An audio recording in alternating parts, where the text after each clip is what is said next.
ଦେଖନ୍ତୁ ଆମର ଗୋଟେ ନୂଆ ପ୍ରଡକ୍ଟ ଆଇଲା ଏୟାର ଫ୍ରାୟର। ଏୟାର ଫ୍ରାୟର ମାନେ କଣ? ଏୟାର ଫ୍ରାୟର ହଉଛି ବର୍ତ୍ତମାନ ଦେଖନ୍ତୁ ଘରେ ଘରେ ବର୍ତ୍ତମାନ ଡାଇବେଟିସ୍, ବର୍ତ୍ତମାନ ଡାଇବେଟିସ୍ ସଂଖ୍ୟା ବଢିଗଲାଣି ଘରେ ଘରେ। ତେଣୁକରି ସେ ଦୃଷ୍ଟିରୁ କମ୍ପାନୀ ଗୋଟେ ନୂଆ ଏବେ ବାହାର କରିଛି, ଖୁବ କମ ତେଲରେ ଏଇ ଜିନିଷଟା ଆମର ତିଆରି ହେଇପାରିବ। କଣ ସବୁ ତିଆରି ହେଇପାରୁଛି ଏଥିରେ? ଏଥିରେ ଆପଣ ଚିକେନ ବି କରିପାରିବେ, ମଟନ ବି କରିପାରିବେ, ମାଛ ବି କରିପାରିବେ, ଅଣ୍ଡା ଆମଲେଟ କରିପାରିବେ, ଆଉ ଭେଜିଟେବୁଲ ଆମର ଯେତେ ପ୍ରକାର ସବୁ ଆଇଟମ ଅଛି। ଫିଙ୍ଗର ଚିପ୍ସ ବି ହେଇପାରିବ ଏଥିରେ? ଆଉ ଫିଙ୍ଗର ଚିପ୍ସ ହଁ ପପକର୍ନ ବି ହେଇପାରିବ। ଆରେ ୟୁଜ କେମିତି କଣ ହବ ଏଇଟା ୟୁଜ କେମିତି ହବ ନା, ଏଇଟାକୁ ଆପଣ ଏଠି ଆସିକି ଟାଣିଦେବେ।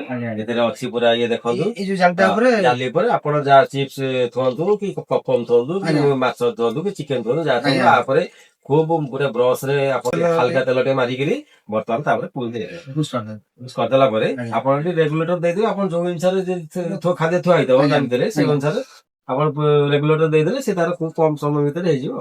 ବହୁତ ବଢିଆ ପ୍ରଡକ୍ଟ ହେଇଛି। ହଉ ଠିକ ଅଛି, ଆପଣ ଯଦି ନବାକୁ ଚାହୁଁଛନ୍ତି ତାହେଲେ ଆସନ୍ତୁ ଗୁଇଁ କମ୍ବିନେସନ, ରଘୁନାଥପୁର, ନାରାୟଣ ଛକ, ବାଇକାଳ ପଡିଆ ସାମ୍ନା।